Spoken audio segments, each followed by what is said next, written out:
Hello అండి. పప్పు నానబెట్టకుండా, పిండి రుబ్బకుండా ఇన్‌స్టెంట్‌గా ఇడ్లీ, గారె ఎలా చేయాలో ఇప్పుడు చూద్దామండి. మినపప్పుని పిండి పట్టించుకొని ఉంచుకుంటానండి. ఎమర్జెన్సీకి పనికొస్తుందని. మినప్పిండిని ఒక కప్పు వేసుకొని వాటర్ పోసి ఉండలు లేకుండా కలుపుకోవాలండి, ఇడ్లీ పిండిలాగా.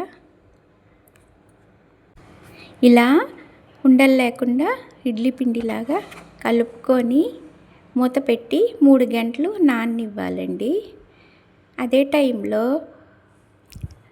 ఒక బౌల్ తీసుకొని 2 కప్పుల ఇడ్లీ రవ్వ వేసి శుభ్రంగా కడిగి వాటర్ పోసి 3 గంటలు రవ్వను కూడా నాననివ్వాలండి. 3 గంటలు అయిపోయిన తర్వాత రవ్వని ఇందాక కలిపిన ఇడ్లీ పిండిలోకి వాటర్ లేకుండా వేసి శుభ్రంగా కలుపుకోవాలి.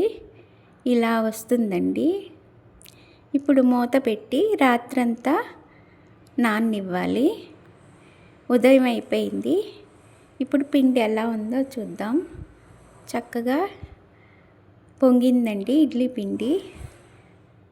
పర్ఫెక్ట్గా వచ్చింది.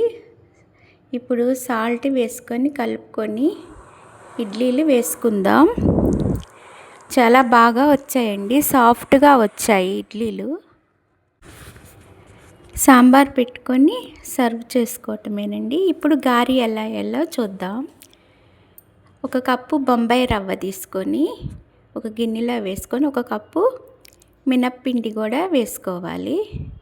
అరకప్పు పెరుగు వేసుకొని, ఉల్లిపాయ, పచ్చిమిర్చి, కరివేపాకు సన్నగా తరిగి వేసానండి. తర్వాత రుచికి సరిపడా సాల్ట్, 1 స్పూన్ జీలకర్ర వేసి కలుపుకోవాలి. పిండిని వాటర్ కొంచెం కొంచెంగా పోసుకొని కలుపుకోవాలండి. ఈ విధంగా గారె పిండిలాగా కలుపుకోవాలి. మూత పెట్టి ఒక అరగంట నాననివ్వాలండి. ఈలోగా గారెల్లోకి చట్నీ తయారు చేసుకుందాం.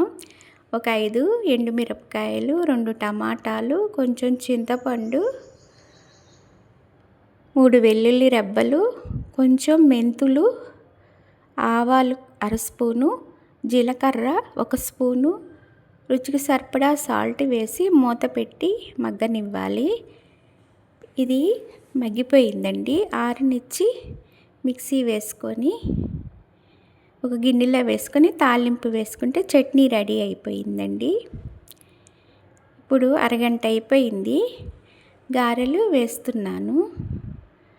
చాలా బాగా పిండి కుదిరిందండి. చక్కగా వచ్చాయి గారెలు. ఒకదాని తర్వాత ఒకటి వేసుకుంటూ ఈ చట్నీ పెట్టుకొని సర్వ్ చేసుకోవటమేనండి. ఇలా ఇడ్లీ, గారె ఇన్స్టెంట్గా తయారు చేసుకోవచ్చు. గారెలు చాలా సాఫ్ట్గా వచ్చినాయండి. చట్నీ కూడా బాగా కుదిరింది.